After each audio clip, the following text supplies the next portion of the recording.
This podcast is produced by Northwest Michigan Community Action Agency. The Collective Us, an NMCAA podcast, focuses on inspiring you through stories of those we've helped through our programming or by linking local resources to community members in need. Join us as we learn about the programs offered through NMCAA and how we touch people's lives every day.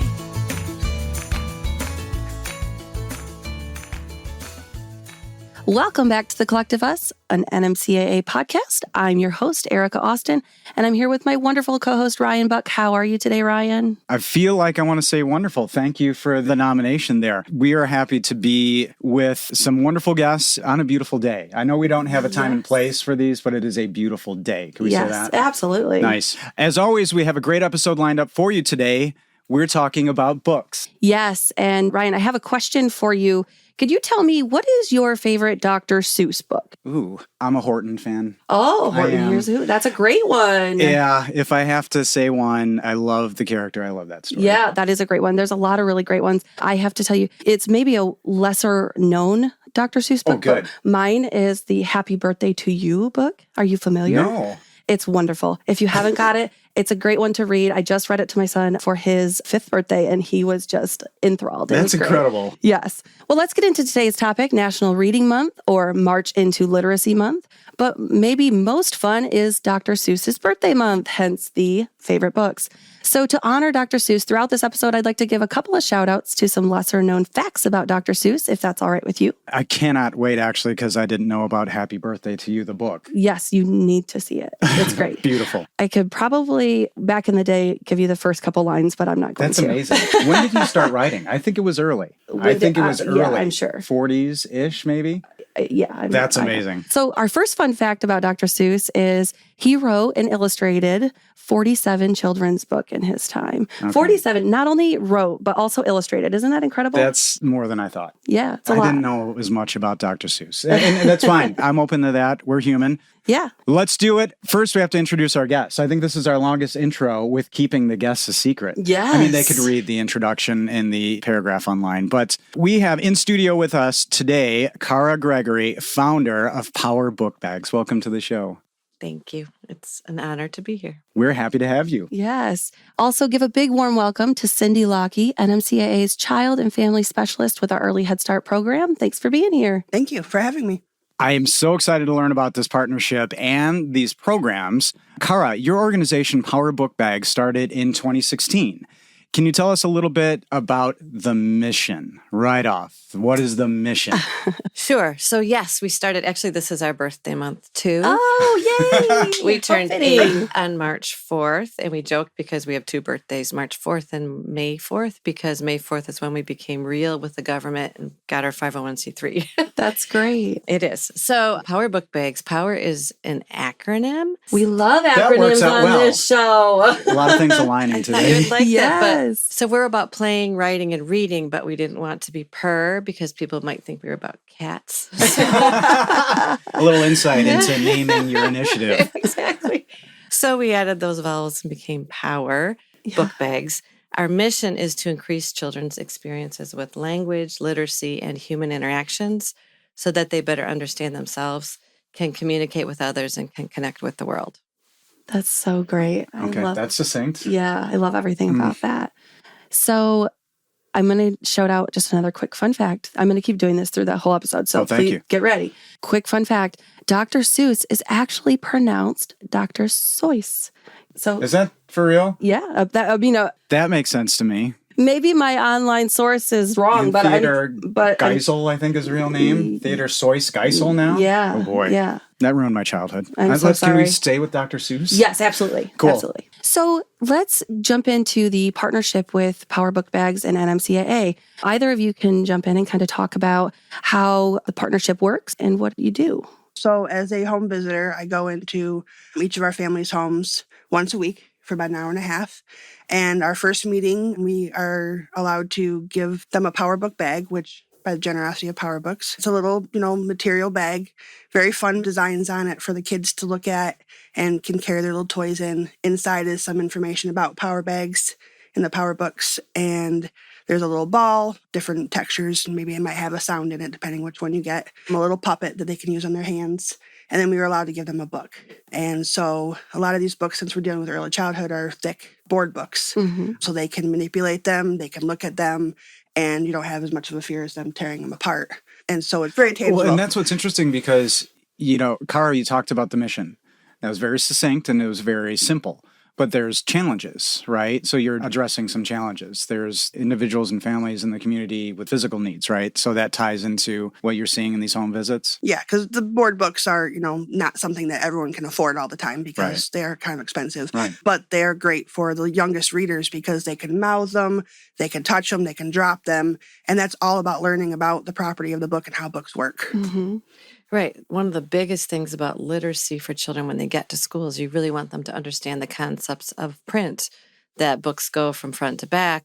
You read from left to right. You turn one page at a time. And children don't understand that or know how to even hold a book if they haven't had books at home and experiences. And are they at home. maybe also seeing technology before seeing books? I mean, you see videos where you see a 1-year-old who's trying to swipe at the book. Right. Yeah. Is that a factor as well sometimes when you see? So it's kind of going back to the basics with these tools. Yeah, because a lot of parents will give them their phones that they can swipe on, those kind of things. But obviously, like any phone, it's easy to get off the app or it's off whatever you're looking at. Right. So with books, they can carry them around. They can, accidentally spill on them. There's a lot of things they can do with them, and you don't have to worry about having, a $600 item out the window. Right. It's something easily cleanable. They can easily read them. And, that's the biggest part is being able to manipulate and make them be tangible as much as possible. Yeah, that's such a big thing when a family has a book. Because a book is so much more than reading. It's the language that's in the text, but it's also that human interaction. That whole somatosensory cortex only develops when there's a person interacting with you, talking and putting a child on a lap. It's developing the whole feeling about what happens when you read that will develop the disposition to be a reader later in life. And the disposition to be a reader is actually one of the 4 big things that make you a reader. So you really want children to fall in love with literacy, and you want the family to fall in love with it, because if they fall in love with it when their child is birthed at 3 with early Head Start, they're likely to keep it going. Yeah. And we found, actually the research shows that when you have more books in the home, every book you add into the home increases the possibility for language and literacy for that child and success for their life. But it also does something really cool in that the more books in the home makes a culture, it creates a culture for learning and education that doesn't just impact the child now, it impacts that child and the future generations that child will have in the future. So it's not this child, it's this child, their children, their children's children. It changes the whole culture, which makes a difference. That's really profound. It's something that you don't think about. I think about it in terms of it's their life, how their life is going to be impacted, once they get to be a child in elementary or throughout their teens or into early adulthood or even their older ages. But it's really, I didn't really take that into effect. The idea of that it affects future generations as well. It's really, really impactful. The concepts of being in love with literacy and creating that culture at home is pretty altering. I mean, when you look at it that way and taking that approach, and you grounded this in science, you grounded this in data. Cara, you've accomplished many things, if I may say, including getting a PhD from Michigan State University. That is in family and child ecology with an emphasis on child development, social emotional development, literacy, play, and early childhood education. So if you unpack that, you know what you're talking about, if you don't mind us saying so. You've also co-authored multiple editions of 2 textbooks guiding children's social development and learning and scaffolding emergent literacy. Also, Playful Literacy and You, another acronym, PLAY, an early literacy training program for teachers for the state of Michigan. You've also taught child development and early childhood education courses at Michigan State University and in private and public schools working with all ages of students. How tired are you? That's not the question, but this is not to mention your founding of this organization, which you're clearly passionate about, where, data, science, and passion comes together. And that's really cool when those things happen. So where does the passion, not just trying to assume from all these stats, but where does the passion for child development and literacy come from? And what drives you day to day to do the founding work? I know we can make a difference in the lives of children. And it's so simple what we do. We just have to make it happen. And so if it's not happening, I'm motivated to make it happen. And the people that we're surrounded with are volunteers. We have amazing volunteers and we have amazing partners who work with us to make this happen. I can't answer why I do it. I just know it has to be done. Yeah. That's the better answer if I really ruminate on that for a second in the moment. It just has to be done. But it's not easy. Again, anybody can talk. There's a lot of talk. But to actually do it, to in March, think about it, May 4th, you got legit. Right. So what happened in those 2 months? What made it go from idea to like, we need to cozy up to the government and make this happen? We had moved to the area. We had just moved into the area from downstate.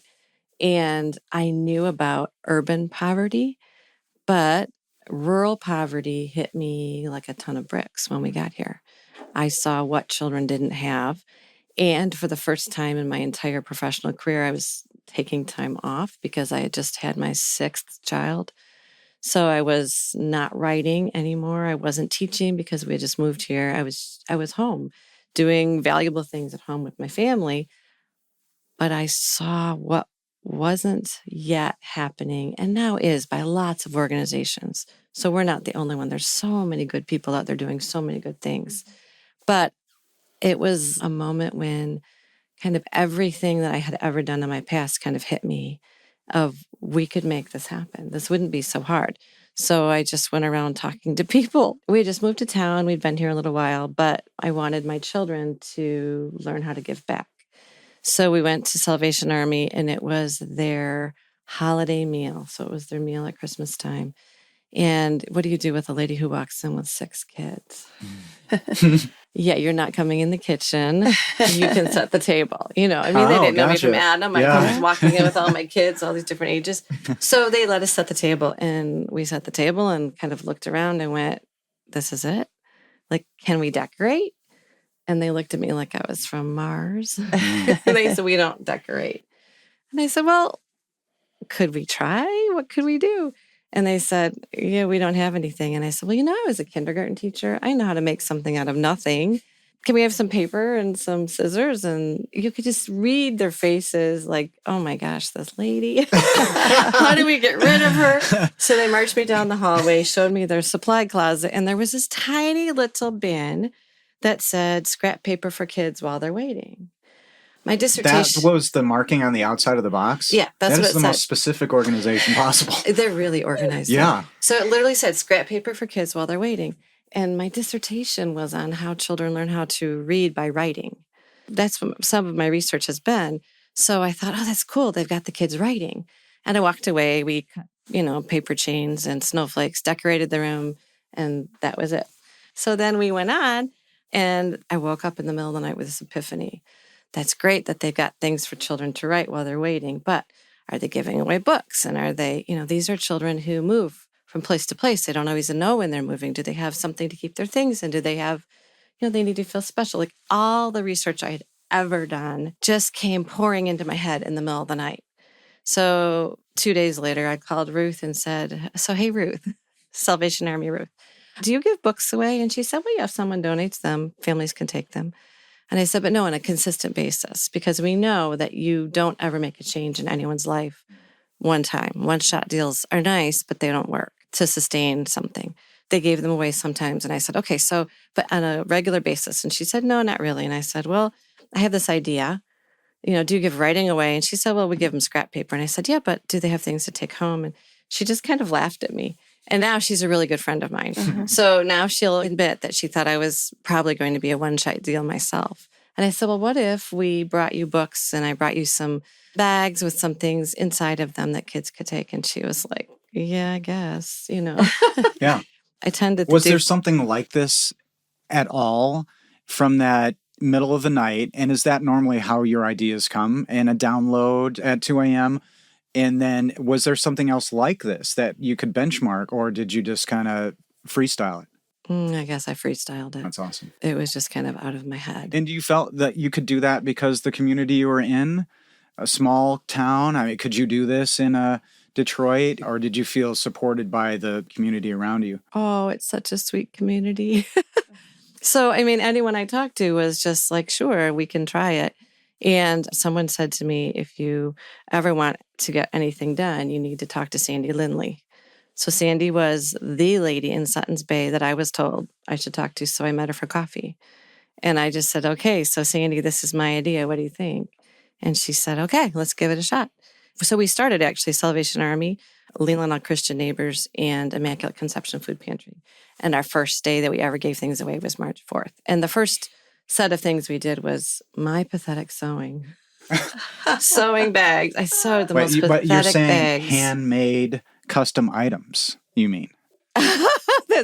Sure, that'd be a lovely way to say it. Mm-hmm. But That's I could what I'm say hearing. that they were so interesting that when I showed them to people and said, well, could you help me sew bags? Because everything we sew is done by volunteers. Everything we give away is, the volunteers help us put everything together. So anyway, I showed my bag to someone and they're like, I don't sew. And I said, well, it looks like this. And they're like, oh, I can do that. So it was actually worked to my benefit that I couldn't sew. But I literally started with taking books off my kids' shelves, buying the crayons, putting together little paper booklets, and then we just got better and better and better. Now, of course, we buy brand new books, and we have a baby bag, and we have an older kid's bag, like 3 and up, because of chokables. But people still make the booklets, and people still sew all of our beautiful bags. This is hundreds of people around the state that are inspired and know that what they need to do is help other kids. So so these things all manifest, Cyndi, in your world because you have now, thank you, Cara, for more of a description, because you see what these items are going to. Cyndi, working with those kids, and that's ages 0 through 3 in NMCAA's Early Head Start program, what does literacy look like at that age in general? Literacy can look like anything. Just the sound of your voice to an infant. Learning new words. Before a child even 1 year old, they can learn how grammar works, how a sentence works by just reading and just talking to them. As they're getting a little older, just looking at pictures and pointing out objects. You don't even have to read the book. They can just point along. Yep. And just looking at the puppets or the balls, talking about textures, talking about any words, adjectives, nouns, verbs, anything. And they can just explore from there and use their imagination. Wow. But you have to be ready for anything, I'm guessing. Yeah, because you can incorporate it into anything you do. And Cyndi, you've only been with NMCAA for a short time, but you've been involved with NMCAA in different ways over the year. And I think a family connection brought you into the fold initially. But can you tell us about your journey to get to this point? Yeah, so I'm a mother of 2. And at the time, my daughters were 3 and about 5.5. And I was really interested in my daughter's preschool classroom and that kind of thing. And I was going through kind of a messy divorce at the time and dabbling in just about everywhere because I'd been an English major and I realized I didn't have the backbone for high school students. And I was like, nope, not going to work there. Backbone. So I was doing multiple jobs and they're like, hey, why don't you come sub with us? You're really great with the kids. You have great ideas with your daughter. Why don't you come in? And then it was just like a force. It just kind of sucked me in and they're just like, and I ran with it. So I subbed with them. I was on policy council with NMCAA with the preschool classroom itself, where I could be a part of what they were doing with the classroom. Wow. Yep. And then I just subbed my kind of way through. And then I joined the Collaborative Center, which is like a partner with NMCAA where they would do preschool and Head Start. So that a direct Head Start classroom. I would work with them. And I was there for the last 10 years doing early Head Start and Head Start. Now that my children are now going to college, I thought, you know what? Fast forward. Let's Holy go to cow. something different. And I love the idea of incorporating family into the whole piece because when you're in the classroom, you don't get that family connection sometimes. And especially for our earliest readers and our earliest, students in general, finding that family piece that connects them and getting everybody involved, because you need to be an advocate for your child and advocate for their education and teach them to be an advocate for their own education. It's an amazing story. It's one of those stories that I hear often, especially in the Head Start program. I've heard multiple times that, I started as a sub in my child's classroom, and then I was an assistant teacher, and then I went and got back to college, and I got my degree, and now I'm a teacher. It's astounding. It really is. It's fantastic. I love the support that NMCAA And you mentioned does other as well. components of NMCAA that I haven't even heard of Yeah, as well. the collaborative so maybe centers. Yep. Future episodes. 'Cause Yeah, absolutely. my antenna just keep perking up Yeah, every I think show. that I think I have it on a list for a future my goodness. episode. So we'll stay tuned. So I do want to take a quick break to have an opportunity to call out some milestone career achievements. In March, we have one employee celebrating 20 years. Diana Medendorp. I'm so sorry if I got your name wrong. I think I got it right. Yeah, that works. I would have gone that way. Okay, great. Diana, Thank you congrats. for all your hard work for NMCAA and everything you do for your neighbors in your community. 20 years. Yeah, 20 years. Isn't that incredible? That's unbelievable. Thank you for that. Yes. Before we jump back in, I want to do one more fun fact about Dr. Seuss. Yes. In 1984, he was awarded the Pulitzer Prize for his established body of works.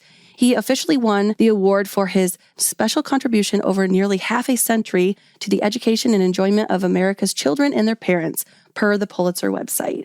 Wow. Yes, it's incredible. Yeah. I mean, I didn't know he won the Pulitzer Prize. yeah. By definition, literacy is the ability to read and write, but literacy is so much more than just reading and writing, as we've had great conversation about already today. It's a comprehension of information, and it allows us to function through life. It's so essential and becomes important in terms of long life success, as I mentioned before. Cara, your website mentions play, write, and read, and we already talked about how that's power in the Power Book Bags. Can you talk more about the playing part of this? Oh my goodness. Play is everything. Play is biological. Every species does it. And for humans, it gives us absolutely everything. It gives us our social interaction. It helps us deal with our emotions. It helps us relieve stress. It helps children and adults practice things that they've experienced or that they're thinking about and perfect them so that they can go on and do them well later. You see this with children when they're just playing, like when they're role playing, when they're playing alongside of each other, they're trying what the person next to them is trying to do. Cyndi, you're nodding your head. Do you want to add something? Go ahead. Yeah, I mean, you can learn so many things through play, and that's how a child learns best, is through play. And so you take, usually, a child's favorite thing can be dinosaurs. They don't want anything to do with anything else but dinosaurs. All right, well, guess what? We're counting dinosaurs. We're labeling dinosaurs. We're reading about dinosaurs. We're, discussing the colors. What do they eat? What do they do? Where do they go? Let's use an imaginative story. Are my dinosaurs going to? And you wait. The biggest thing is giving a child the wait time and waiting for them to respond and giving them that minute. And what's the challenge if you don't? If you don't wait, well, the biggest thing is to teach them how conversation goes. I say something, you say something. Yeah. If you're riddling too many things at them at once, then they don't have the time to process each thing. Is that everybody's tendency, is to look at that little person and be like, you should be as fast as me? We don't. Right. Yes. Or you don't want to talk down, so you just... Or you just assume they don't know. And they're like, next. But if you don't give them that minute, then you're not validating them to give that. Maybe they're anxious. Maybe they don't know. Maybe they have they're trying to just think and get all their thoughts together, and whatever you just said last was a sparkly squirrel running off. And they're like, oh, I'm still thinking about that. Oh, never mind. Hang on. We're in a new topic. Give me a minute to recollect. Just as an adult. I think that's a unique little point. And sorry to have honed in on that, but it just seems like something for me that I could always use to do as well. Yeah. Just give them a minute. That's called the serve and return Mm-hmm. that children need. It's as if you're throwing a ball and they throw the ball back to you. You have to have time for the ball to get to them, and then they have to have time to throw the ball back to you. Yeah. And but in the context of play, right? And it gives you real world context for the future. Now, what about, young people who are maybe developing naturally a little introspective? Are you able to identify more introverts and guide them that way, or is it too early to tell? Well, that's when you can go by the nonverbal cues. So if they're putting a block onto something, oh, look, you put the block on top of that. It's a purple block. I wonder where the green block's going to go. And it even goes back to the book, too, is you got to give them a chance to look at the book, give them a chance to really hone in on the page. There's thousands of different little details in a page about the dinosaur. They're looking at all the leaves and the rocks and all the different things. And sorry, I'm talking about dinosaurs today. But there's so many point. details that as adults, we have just learned how to process so fast, or we assume we fill in the blanks of what would be there for that topic or that subject. And a child is like, this is all brand new. The fact that it sparkles, the fact that there might have a texture on the page, the fact that it's a big book and it's hard to manipulate. Well, the fact that you use the dinosaur as the anchor to other situations. That makes total sense to me. You're excited about that. Let's go with it. Yeah. Now the dinosaur is in a business suit paying its taxes. Now the dinosaur is helping mom with laundry. Yeah. That's just the way to keep them focused and excited. And it opens the door for new book ideas. So if you don't have a book you can find in the library, guess what? We're going to make our own. We've done that many times in the classroom. We all went out in the forest and grabbed whatever we grabbed. We all made our own page. And then they had a classroom book they could look at for the rest of the year. And they would look through and like, hey, Charlie found a leaf. I remember this. Charlie, remember this leaf? That's really cool, yeah. Well, and the fun thing is in play, you can introduce new words and new concepts, and they play to make it their own. But when children are playing, they actually are using language and thinking at higher levels than they would be if you were just teaching them rowly. Play is such a better way for children to learn absolutely anything. And it is for us too, right? It's what we all do. Yeah. And play is a great way to develop that relationship, that early relational health. There's really good research, and early relational health is a new term that people are trying to get out there and it's not happening. So maybe your podcast can help. Yeah. Early relational health. Early relational health happens when an adult, the parent or the caregiver or the teacher, and the child interact and spend lots of time together. And the attachment. It's the attachment. It's the new fancy word for attachment a little bit further. But it really is. But what the research is finding is that when we can develop a really good relationship, a strong relationship between the parent and the child, or the caregiver and the child, or even the teacher and the child and the adult both benefit in amazing ways, socially, emotionally, and physically. The research is showing that if there's strong early relational health, that the adults experience better mental health and better physical health, and so do the children. But the children benefit for a million more ways. Yeah. Let's throw that on the list of things for stress relief Yeah. as an adult is take that time and focus on that and do some good there. I don't recall the guest who mentioned this, but I know that there was a guest before who talked about the serve and return thing with as early as putting a diaper on an infant. Oh, right. Do you remember this? Yeah. I want to say it was Tammy, but I might be wrong. I think it was kind of put that way too. And I mean, I do that every day. I have both my twins at home. They're 6 months. They're like, I'm doing their diaper change, but I'm blah, blah, blah, blah, blah, right down in their face. And they're like, trying to grabbing me and grabbing my hair, my face. And I'm like, it gives you a boost of serotonin. Like, oh my gosh, this is so much fun. But they're interacting and they're having a great time too. It goes right back to that playing. I mean, I see it with my other kids too. It's a great, I'm all on board. I love this conversation. Anybody can listen to the show. Anybody can listen to the show. Just FYI. Yes. So let's jump back to Cyndi with Early Head Start. Can you tell us a little bit more about the program as far as how many families do you see? How often do you see them? What does that look like? What's your caseload? So my caseload would be 10 families. We normally would serve one child from each family. Sometimes another sibling might be enrolled in an actual physical Head Start classroom or Early Head Start classroom, but I can only serve one child per family. I see them once a week, and I normally see them for about an hour and a half each week. So as we go along, I bring in an activity, usually a parent interactional activity where the parent can lead. A lot of times the parent will actually choose off of a list, or they might have an idea about an activity they'd like to do, and I incorporate into our curriculum. And then as the parent is going to do it, they will interact with that child, whether it be a ball, tossing it back and forth with the serve and return, either physically or verbally, building blocks with them, showing interest in things that the child wants to do. And then we'll bring in a developmental piece about child development, whether it be what their stage of development might be, whether it be delayed or advanced, and how to challenge them, and whatever the child is doing, kind of what that might look like and what a parent can do in response to that. So, as they're starting to crawl, trying to show them different ways that they can get up on their knees or different ways to walk. If they're starting to say different syllables like ba or something like that, then trying to give them more words and more ways of playing with syllables, whether it be rhyming songs or whatever. And then we change over to the family well-being piece, which I think is very critical. So we learn about the family itself, other siblings, the parents, caregivers, because they're dealing with stress. They're dealing with possible, needing resources for the family that they may not know how to get.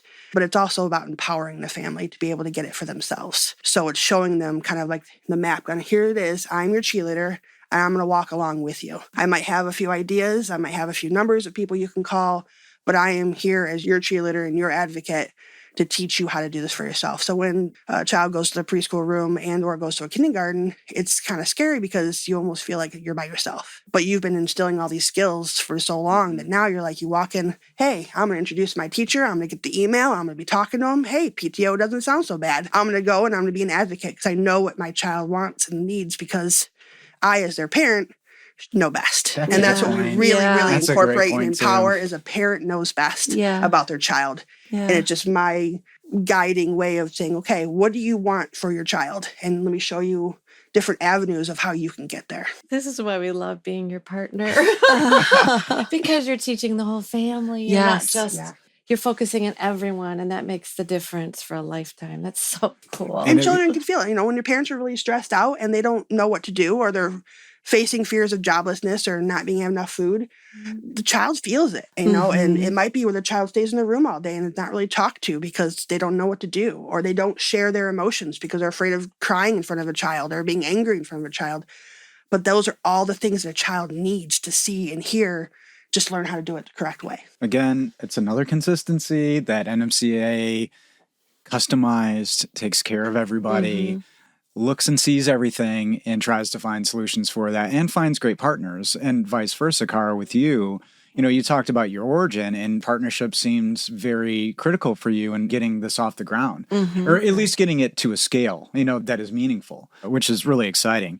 So, Cyndi, you mentioned your journey, and we've talked about your history with NMCAA, but is this position kind of a perfect position for you? Is this the right fit? Do you love this right now? I do absolutely love it. Believe it or not, but it's funny because when you're going to school, and I'd gotten my associate's degree in general studies and in early childhood, and of course, the 1 year I graduate was 2020, and and I was going for my bachelor's, and the age-old question is, what are you going to do with your bachelor's? First question I answer is, I have no idea. Right. And I'm like, this is, what else can you do besides maybe director of daycare or maybe a R4 lead teacher or something, because most of those need bachelor's or higher. So I was like, that's not really where I want to be. I really like the child interaction and the family interaction. And so I kind of described this piece of just being able to discuss the protective factors of, one of the biggest ones is finding a village for your child and for your family. We moved up here from downstate, and I freshly got divorced, and I knew nobody and I didn't know what to do. So I literally built my family from the ground up. And so I have an amazing village now, and I would not be where I was without it. So that was one of the biggest things I wanted to have, was that one of those protective factors in my job of trying to get these families connected. So I was kind of describing the job, and someone goes, that job exists, right? And I was like, what? There's a real job like this? I can do this? And they're like, yeah, NMCAA has one, and, there might be one that's available right now. Go on Indeed. And that's what I did. And I loved NMCAA from the beginning anyway with my own children. And once I found out it was a real job, I was like, hey, and it's part of just, knowing what you want and not stopping until you find a job that fits it. Not that you fit a job. Yeah. Incredible. What a great message in that job may exist. And especially if it's in a job of giving. If you're out there and you're maybe untethered, just look for it. It may be interesting enough to exist, or to our founder here, make it up. See if this is a community where you can make it up. But if it's doing good, it may exist. That's amazing. Yeah. Wow. That really is amazing. All right. We're going to jump to another fun fact. I've just got to keep them rolling. I wondered about this one. Dr. Seuss was not a doctor. He added the title doctor before Seuss, which was his mother's maiden name, while in college to lend credibility to his writings and his characters, and also in reaction to his father's wish that his son would get a doctorate. Isn't that a great thing? Dr. Gregory, do you take issue with that? Not one bit. Okay, cool. Not one bit. I went and got my PhD because I wanted to have more credibility too. So I agree. Well, NMCAA serves 10 counties in the Northwest Michigan region. Cara, what counties have Power Book Bags available? All of them. All of the 10 counties? All 10 counties, and then we're in 15 more. So we're in 25 counties. Oh, wow. Incredible. And can you give some love to some of your other community partners that you'd like to shout out? Oh, sure. The health department. We are with the health department in Leelanau, Kalkaska, and Benzie. We work with the MIHP and the WIC programs there, and immunizations. My goodness.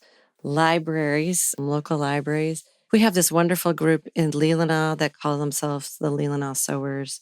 We also work with, My goodness, so many people. And when you looked at, the start of partnerships, are you seeking out continually partners moving forward, or are partners now seeking you out at this point? Actually, that's really fun. People are starting to seek us out. We have Neuro Restorative, which is a program in Traverse City, who now comes and picks up books from us and they sticker them and bring them back to us. And we just have started working with North Ed.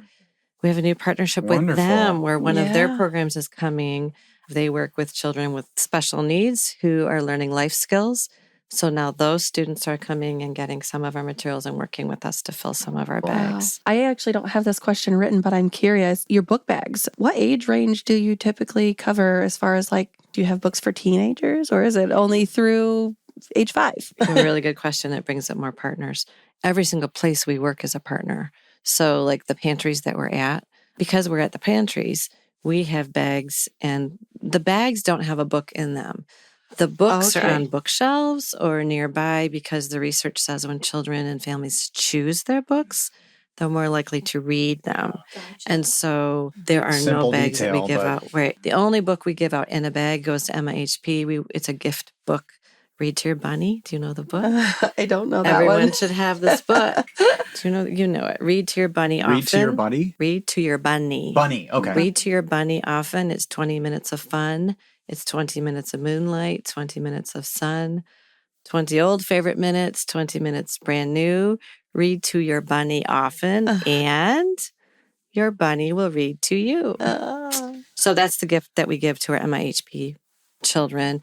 And that's because we got a lovely grant last year from the casino. Grand Traverse Casino and Resorts gave us a lovely grant that purchased all of those books for MIHP last year. So we also have a lot of community partners that give us funding. We work with Zonta, we work with Rotary Charities, we work with Sunrise Rotaries of Traverse Bay, Benzie Rotary.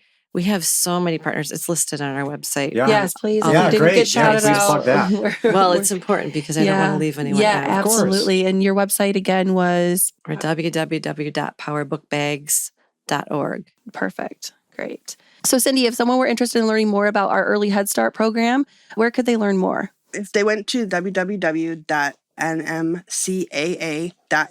website, and there's several headings on there, and the early childhood heading would have the education for Early Head Start and Head Start programs, and then all the other headings would be all the many other programs that they have available. And then I believe also with Early Head Start, they can just submit the interest form to get connected with somebody? Yeah, there's a pre-application, and that covers if you want to do the Early Head Start program or a Head Start program actually in a classroom. Yep. And there's also the home-based option, so they can click all the different options, whatever they want. Well, before we wrap things up today, we have a hard-hitting, difficult question for both of you to answer. If you had any unlimited wish for literacy in the Northwest Michigan region, what would it be and why? I think for every child to have access, obviously, to any book that they possibly could want, but to have adults, especially ones that don't have children or aren't around children that quite get the idea every day when they see a child open a book and look at it, be able to actually witness a child go through a story and that first imaginative play as they start to describe it, and that feeling of going back to your first favorite book of how that made you feel and being able to witness that every day with a child and know how important it is. My wish would be the same, and then a real emphasis on if everyone could understand more about the importance of the early language and the interactions and the reading time with their children, but bathe their children in words directed at them, not in the environment, but really and truly talking with their child to start it going, and then to have access to books at home and writing materials at home and play materials. Children don't all have them. We make the assumption that they do. A lot of people actually think right now that electronics are a replacement for these things, but they're not because they don't connect the brain in the same way. We really need these physical materials in the home for children, and a lot of children in our region still don't have that. So if all the children in the region could have blocks and baby dolls and blankets and books and writing materials at their disposal to use all the time, and then their adults could understand why they're so important and how to use them. That's my wish. Yeah, I love that too. I wonder if you think about those original hand-sewn Dr. Cara Gregory Power Book Bags. They're pathetic compared to now. If they're on eBay, I'm just going to be clocking eBay for those original handmade Cara Gregory Power Book Bags. Yeah. Because they're a thing. They should be a thing. I'm going to start looking, if you don't mind. They probably fell apart a long time ago. Well, the good thing That's about called those worn. is that it doesn't take a lot of money to learn when you're playing. It can be a paper towel tube and pom-poms going through and learning about the words of whatever you're describing. It doesn't have to be some fancy $300 technology, toy.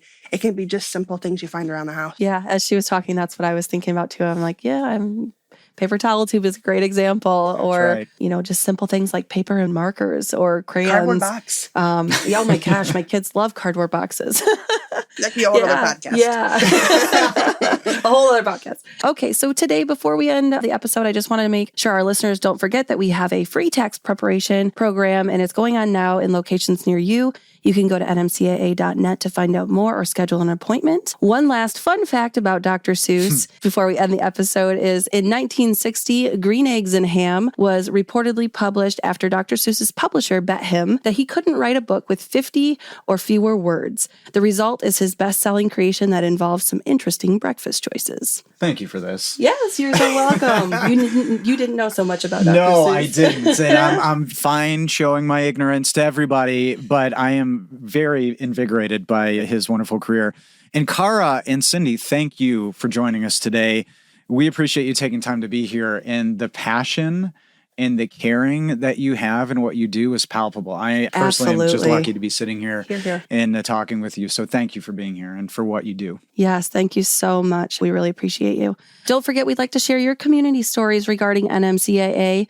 If you have a story you'd like to share about how NMCAA has impacted your life, please send us an email at collectiveuspodcast@nmcaa.net. If you enjoyed today's podcast, please hit the like, follow, or share button. It truly helps us continue to get the word out on all the good NMCAA does in the community. And if you'd like to learn more about Northwest Michigan Community Action Agency or the programs we offer, would like to get your taxes done, or would like to make a donation, we encourage you to reach out at 231-947-3780 or visit our website, nmcaa.net. And to our listeners today, we encourage you to continue to strive each day to do something to help yourself or your neighbors.